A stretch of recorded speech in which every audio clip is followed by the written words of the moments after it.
Una conversación relajada para compartir experiencias con los protagonistas de la salmonicultura. Sin Escamas, un nuevo podcast presentado por Salmon Expert. Bienvenidos nuevamente a nuestro 9º episodio de Sin Escamas, una conversación franca y relajada, pero de salmón. Soy Loreto Apple Stefani, periodista Salmon Expert, y en la próxima media hora tendremos una conversación muy interesante con mi invitado de hoy.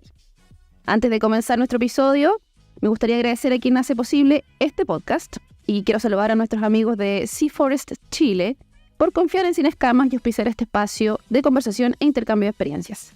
Sea Forest Chile, empresa vinculada a la bioremediación oceánica mediante la incorporación de bosques marinos en centros acuícolas, compliance ambiental y criterios ESG, destacando entre sus servicios el cumplimiento integral de la Ley 21.410.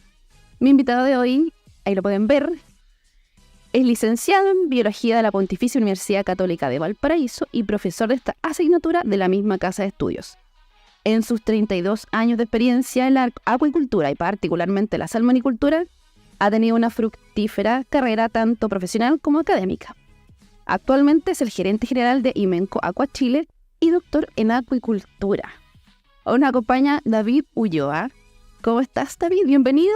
Gracias por estar aquí en Sin Escamas y conversar con nosotros. No, muchas gracias a ti. Es un placer estar acá y poder compartir y poder conversar. Así que, muy contento de la invitación y veamos. Vamos viendo cómo sea esta conversación. No, nada comprometedor, todo muy relajado, como lo dices, una conversación relajada, pero de salmón. Sin escamas, ¿eh? Sin escamas, exactamente. David, yo hice mi investigación. Obviamente, accedí a tu currículum antes de esta entrevista y no fue fácil resumir tu trayectoria, porque son más de 30 años.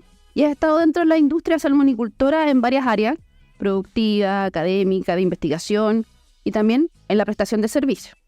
Pero cuéntanos un poquito más de ti, más allá de lo profesional, de lo que todos tus colegas conocen como David Ulloa en lo profesional. En lo personal. En lo personal. En lo personal. Bueno, yo soy oriundo de Valparaíso, nací allá, un buen porteño, guanderino. Y tengo 2 hijos grandes ya, Paula y Diego. Paula no voy a decir su edad porque si no, todavía trabaja ya en la TAM, en la parte corporativa, ingeniero comercial. Yo digo la TAM, pero es cuando yo digo la en Chile se menos. Claro. La TAM, así se llaman. Y el Diego va a cumplir ya 25, está terminando la universidad, ingeniería civil industrial. Esos son los 2 mayores y luego yo ya hace 5 años estoy viviendo en Osorno. Estoy allá con familia, en una nueva etapa y ahí ya hace, de esta, relación de esta familia, tengo una pequeñita. Un conchito, el conchito.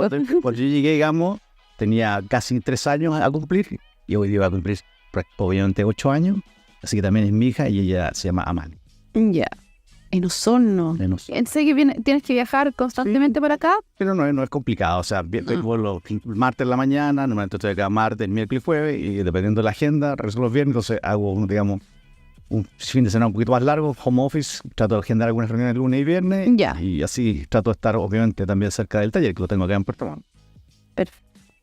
Y más allá de la familia, hobby, no sé, deporte, lectura, música.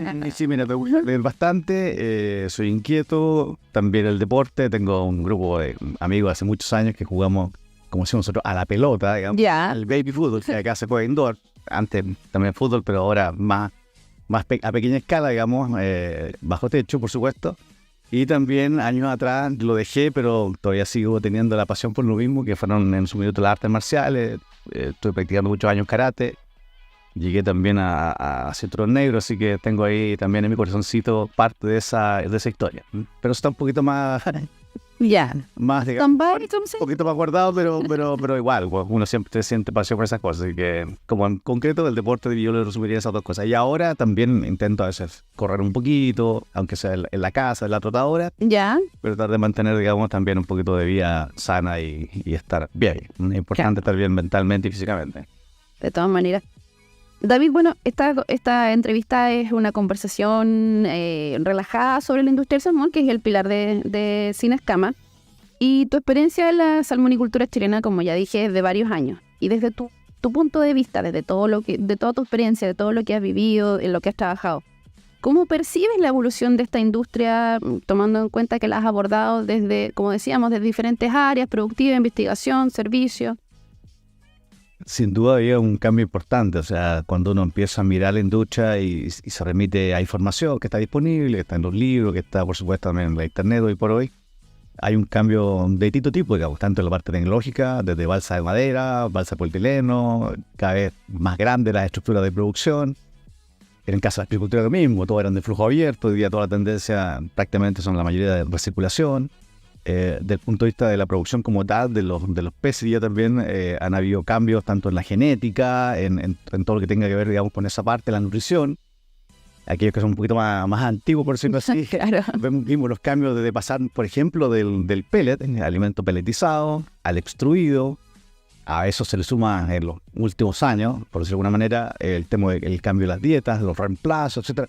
Han habido varios cambios, o sea, ha habido varios cambios para poder producir, por supuesto, una especie que es de alta demanda, una proteína de calidad, que yo siempre la defiendo, digamos, en todo sentido, muy saludable, y eso, en esas líneas, digamos, la tecnología, la nutrición, la genética, y también acompañado, porque todo esto se hace a través de personas, de gente que trabaja, que elabora, que está vinculada con la actividad. Claro. Y también yo diría que se ha ido profesionalizando, que también en el principio las personas que trabajaban en la industria, las que llegaron, las que partieron, venían de profesiones muy diversas. Agronomía, por ejemplo, forestal, no había la especialidad en agricultura como tal. Entonces eso también ha habido un cambio y también hoy por hoy tú tienes profesionales que están dedicados y que se han formado y que están especializados en el área de PS y específicamente el salmón. Entonces sí se ha visto una evolución con desafíos entre medio, con cosas que han pasado. Varios. Que las han comentado en algún momento. Pero en general esta evolución yo diría que está en esos frentes, digamos, nutrición, genética, tecnología y también la parte del trabajo de la gente, las personas que están involucradas en la industria. Claro, o sea, ellos mismos, muchos de los que partieron en la industria, volviendo a ese tema de la nutrición, en alguna otra entrevista, Daniel Nieto me contaba que al principio, alimentaban con pescado. Ah, claro, más antiguo todavía. Con pescado, claro. como con carnado. Sí. Entonces, claro, mucha de la gente que llegó y mucha de la gente que se incorporó a la industria sin saber absolutamente nada, en los mismos operarios, ahora ya pueden estar quizás en cargos más altos, haberse desarrollado, haber podido estudiar. Maravilloso. Y siguiendo el ejemplo de la alimentación, porque claro, hablamos de la nutrición desde el punto de vista de las dietas, lo que va en el alimento como tal, la formulación, pero por el otro lado la estrategia de alimentación ha ido cambiando. O sea, también teníamos al principio alimentación manual, que eran las puras, claro. Que la gente, ¿no es cierto?, lanzaba el alimento en la balsa cable, había un esfuerzo importante humano, había cierta cantidad de kilos que se lanzaban al día y por entonces todavía era posible administrarlo. Las jaulas empezaron a crecer, las biomasas aumentaron y por tanto ya se empezó a hacer semiautomático. Y algunas tolvas con agua para lanzarlo a distancia y facilitar el trabajo de la persona. Pero hoy día todo eso ya quedó en el pasado y toda la alimentación hoy día es prácticamente full automática. Claro, y algunas remotas, no también, o sea, el control de remoto a través de cámaras submarinas, con pantallas, con unas salas muy, digamos, sofisticadas de todo el control, con parámetros ambientales. Ese es el tema, toda la tecnología ha ido también evolucionando a cada vez tener mayor cantidad de control respecto de la producción en muchos ámbitos. Uno de ellos es el tema ambiental, calidad de agua, temperatura, niveles de oxígeno, etc. Si nosotros miramos lo que ocurría, no sé, 30 años atrás en Novalsa, era una unidad de cultivo, una jaulita con sus peces adentro y la alimentación era como lo crítico y lo básico. Claro. Hoy día tú a esa misma unidad productiva, que es mucho más grande, con más biomasa, tienes asociado cámaras submarinas para el control de alimentación, sistema de extracción de mortalidad, control, digamos, de parámetros ambientales.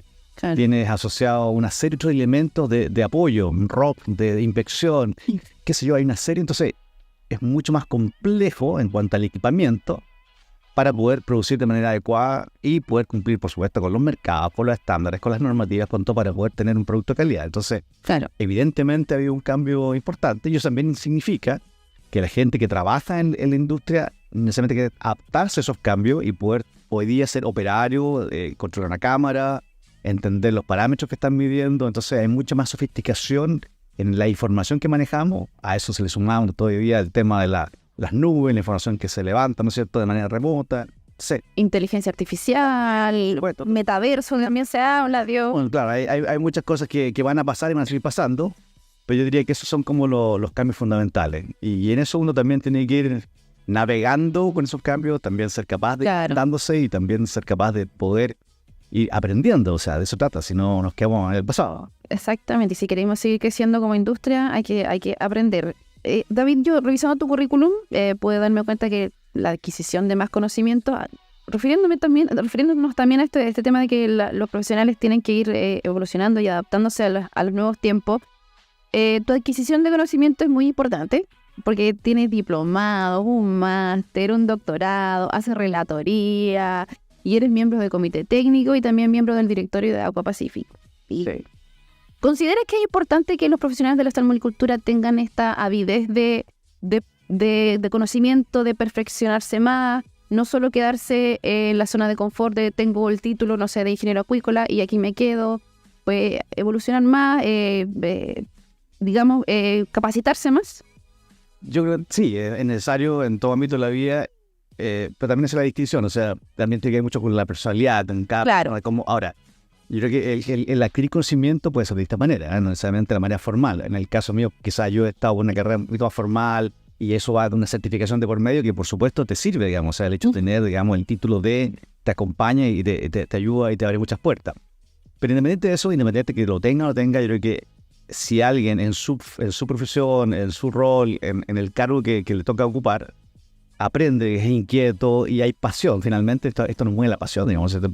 Uno tiene que tener pasión en las cosas para poder sentir que lo que está haciendo le agrega valor. O sea, mi forma de ver las cosas tiene que ver con eso. O sea, yo estoy en un trabajo, pero también intento que ese trabajo donde tengo que cumplir, por supuesto, obligaciones, formalidad y una serie de cosas, también me genera una satisfacción personal. Y esa satisfacción también la busco a través del perfeccionamiento, la inquietud, de buscar información, de intentar aprender, de intentar tratar de hacer cosas distintas para poder sentir, ¿no es cierto?, en esa evolución, ese cambio, algún grado de satisfacción también respecto de que uno dice, ok, estoy aportando, estoy haciendo algo distinto, estoy contribuyendo con un granito de arena para poder generar la actividad como todo, como una actividad económica relevante, importante, poder mejorar. Entonces, es eso, digamos, esa inquietud tiene que ver con eso y claro, he tenido la suerte, también el apoyo, porque esto no se hace solo, también el apoyo de la gente que ha trabajado conmigo, de la misma gente, los dueños de las compañías donde he estado, de que te autoricen, te los permiten. Claro, exactamente. No es solo la voluntad. Y la familia, por supuesto, entonces hay una serie de factores que se van sumando y el principal es la motivación, pues tener las ganas de hacer cosas, de aprender, de querer aprender, esa pasión, digo yo, por tratar de intentar ir un poquito más allá, digamos, de explorar nuevos horizontes, de buscar información. Y lo increíble es que a la medida que uno se va relacionando con más personas que trabajan en áreas de especialidad, en temas específicos, etcétera, te das cuenta que lo poco que sabe, digamos, o sea, porque uno al principio va buscando información, claro, pero después ya van pasando a otro nivel, está la información que está disponible, por supuesto, hoy día todos tienen acceso a internet, pero después tú dices, bueno, ¿y qué pasa con las publicaciones científicas? La base de datos, ya cuando está formalmente en una universidad tiene acceso a esa información y te encuentras que no es un mar, es un océano de datos. Entonces hay que también filtrar, saber jerarquizar, etc.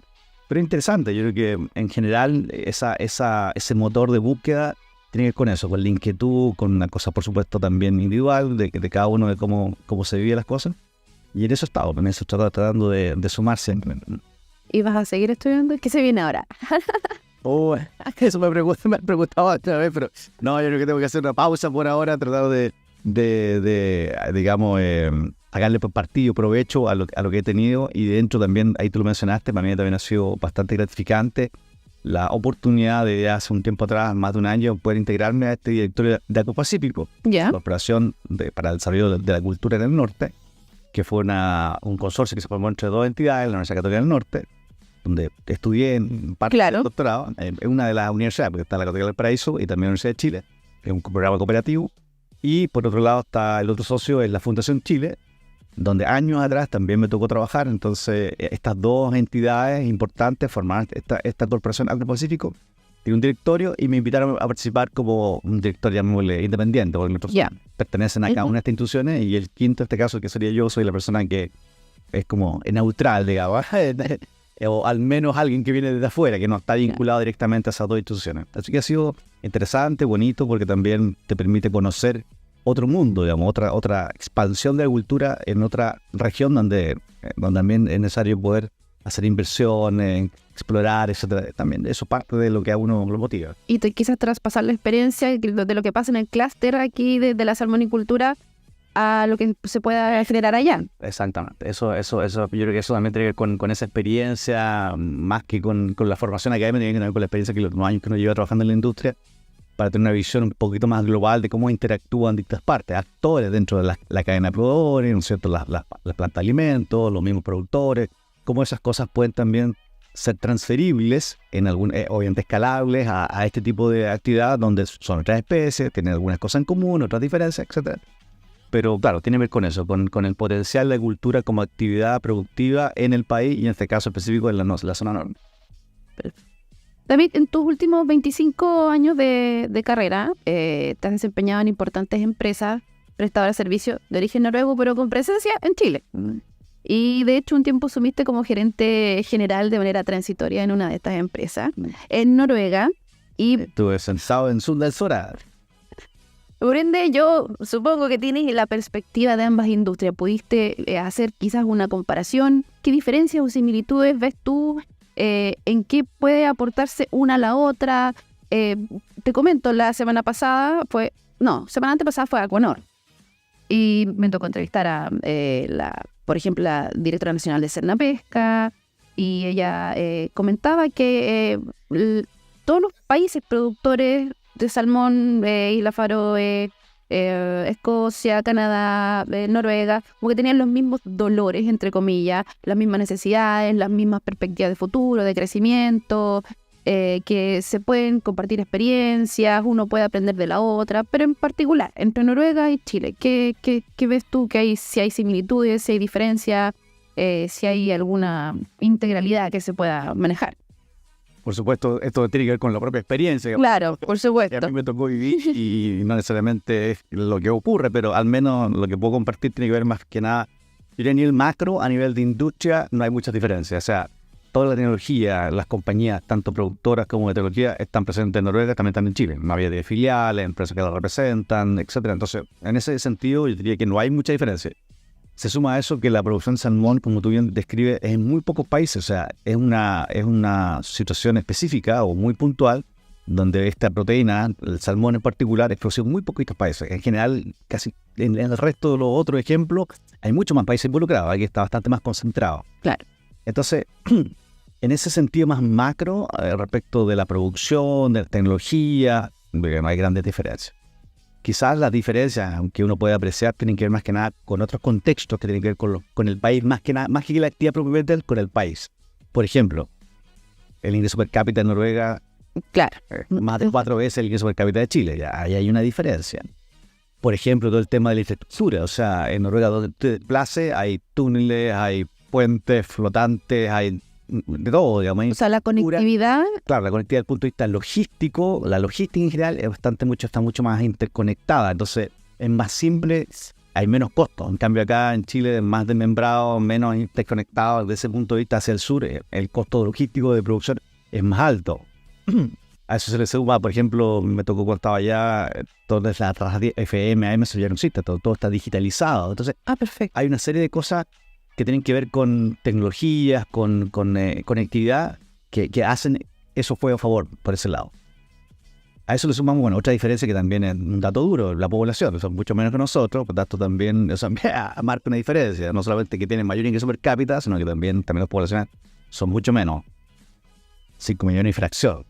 Pero más allá de eso, yo diría que quizás otra de las cosas que tienen que ver con un contexto de vida es que probablemente ellos estén más ligados ambientalmente tanto a la montaña, o sea, yo creo que el noruego, todo en general, al corto andar se sube arriba un esquí y ya está la nieve y el esquí, digamos, es parte por defecto. O sea, así que de la educación temprana, del prekinder, al mismo tiempo, eso hacia la cordillera, hacia la montaña, la nieve, digamos, para ellos, o el escalar, ir a sus cabañas, es parte de su vida, tener esa vida, digamos, casi ya tienen una cabañita donde van y se aíslan y tienen perfecto ese contacto con la naturaleza.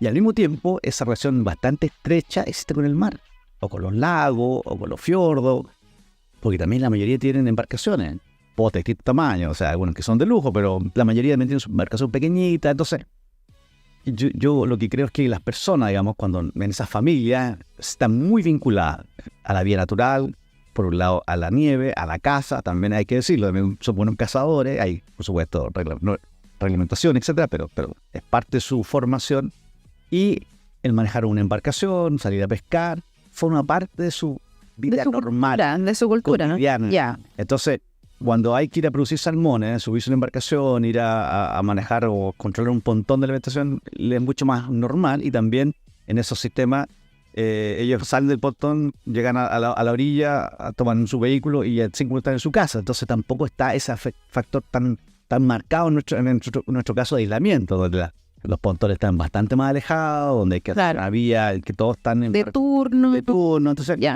eso también te marca una diferencia importante respecto de la infraestructura, de esta cultura. Y la otra cosa, ya que una conversación franca y relajada como es. Sí, por supuesto. Yo creo que también hay que hacer el mea culpa ahí en el caso nuestro, que tiene que ver con nuestra sociedad desde el punto de vista de lo que yo llamo el costo de transacción, es decir, la confianza, la desconfianza. En general ya para hacer, bueno, salvo los negocios más formales que funcionan como obviamente por contrato, pero en general otras cosas.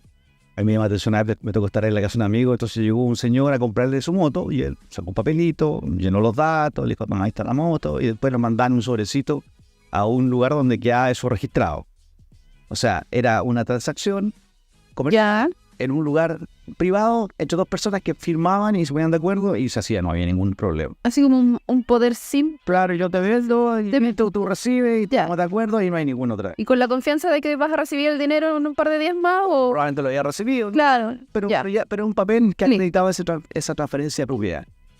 En cambio acá nosotros tenemos que ir a una notaría, pedir los papeles, que está todo al día, que no hay parte, y eso, si tú lo multiplicas por todos los trámites que debemos hacer constantemente para todo tipo de situaciones, ¿cierto? El costo se eleva.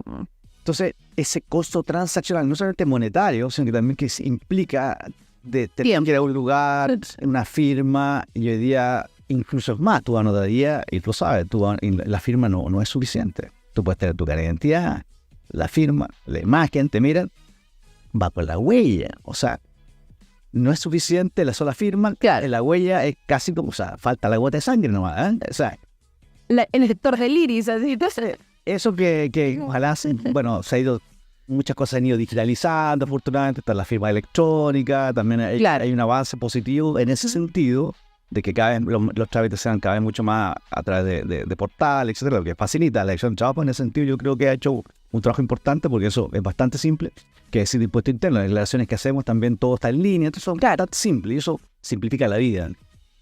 Pero hay una serie de otras actividades donde implica la notaría, el papel, la burocracia, y ese costo transaccional es pesado.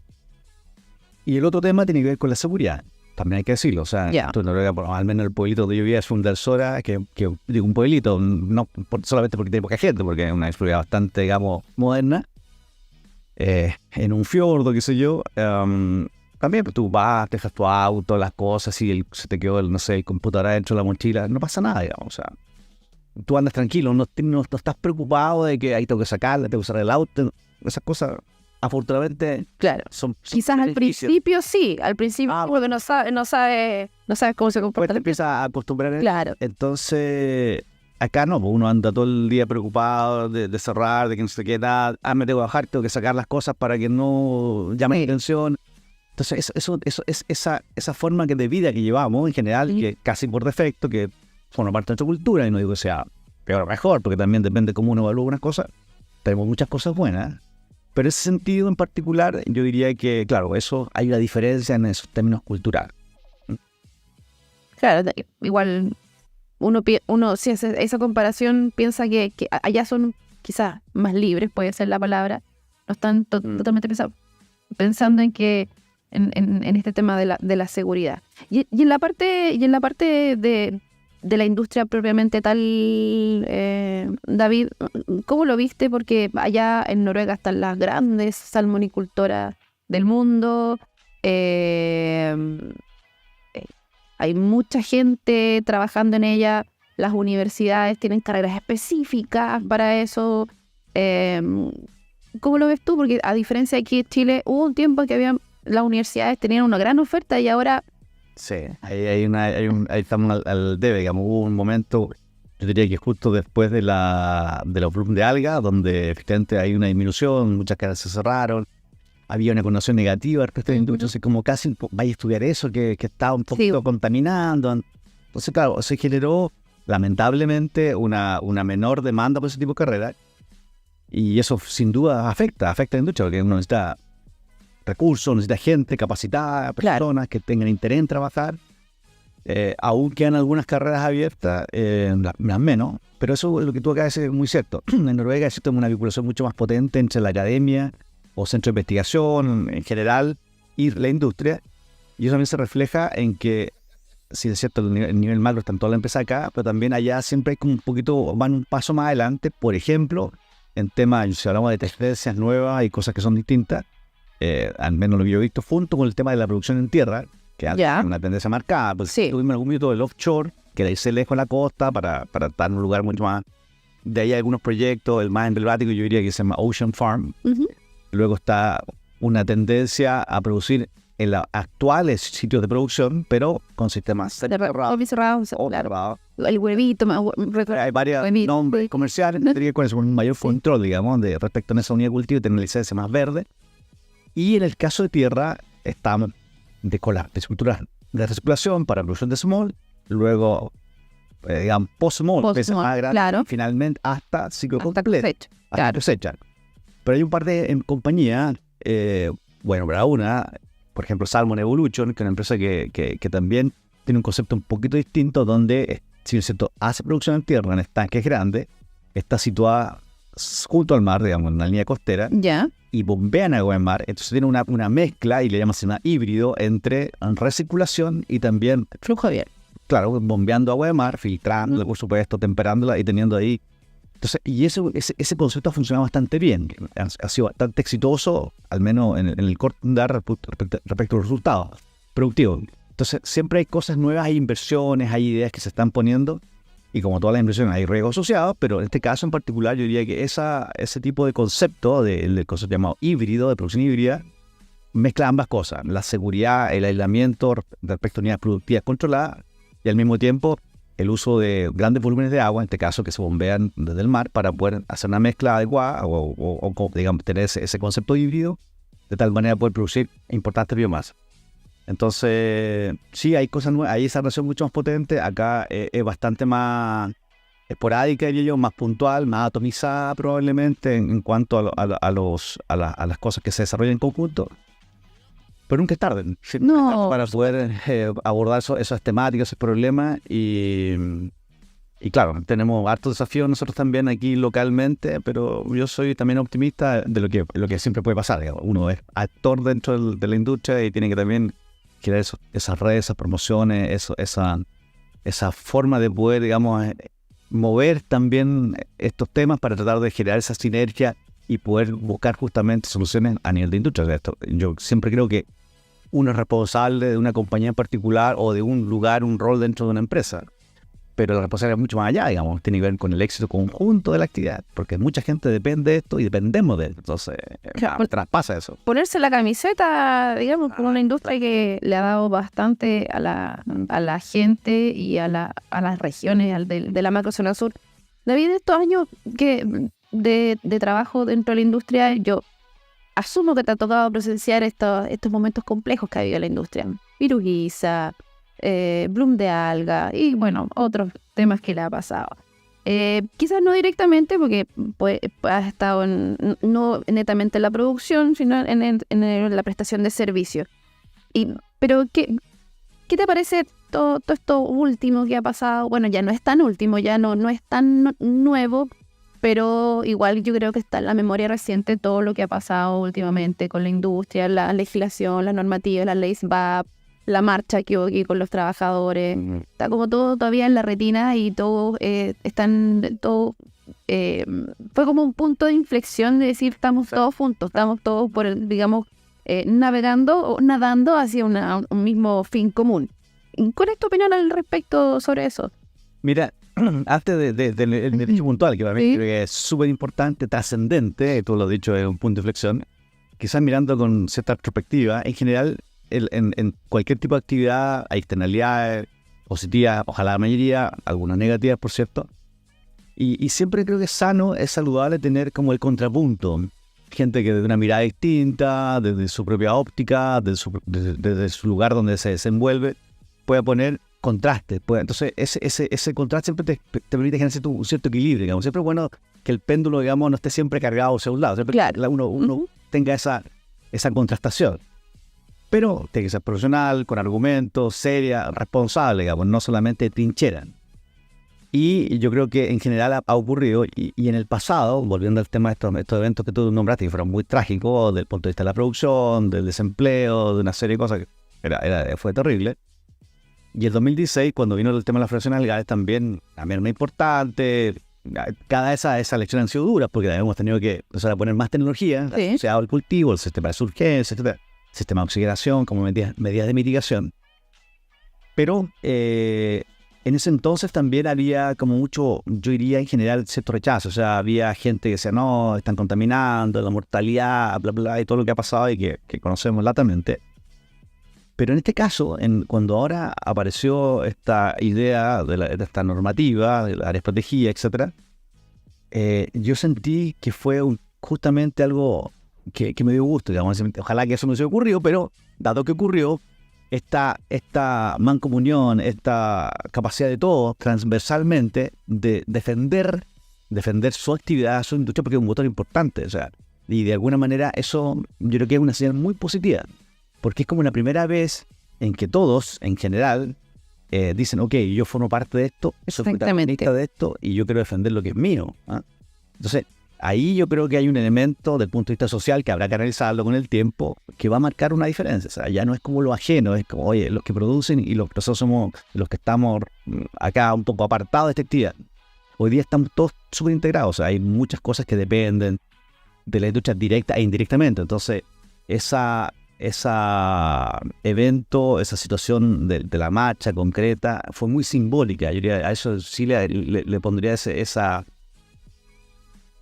palabra, digamos, el punto de vista que generó realmente una defensa de esta actividad, asumiendo, por supuesto, si que nadie quiere tapar los errores, pero momento, podemos corregir, pero no hay que eliminar la actividad, no hay que tratar de sepultarla.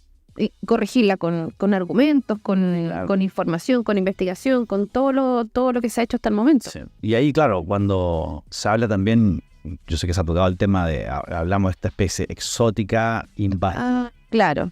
Entonces, claro, son como calificativos que en general tienen una connotación negativa.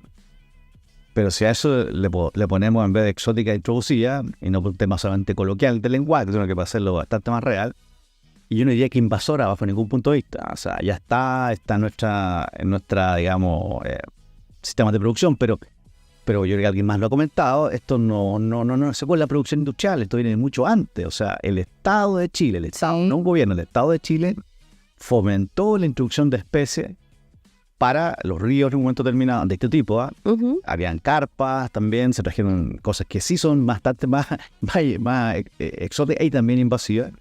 Y entre eso el salmón se intentó introducir. Y hubieron varios intentos apoyados por el gobierno, o sea, por el Estado de Chile, mejor dicho, hasta que se logró finalmente en 1905 la historia de las ovas de las truchas, que llegaron a Río Blanco, y esa historia romántica, bonita, y que podemos alargarnos, pero partió en esos años.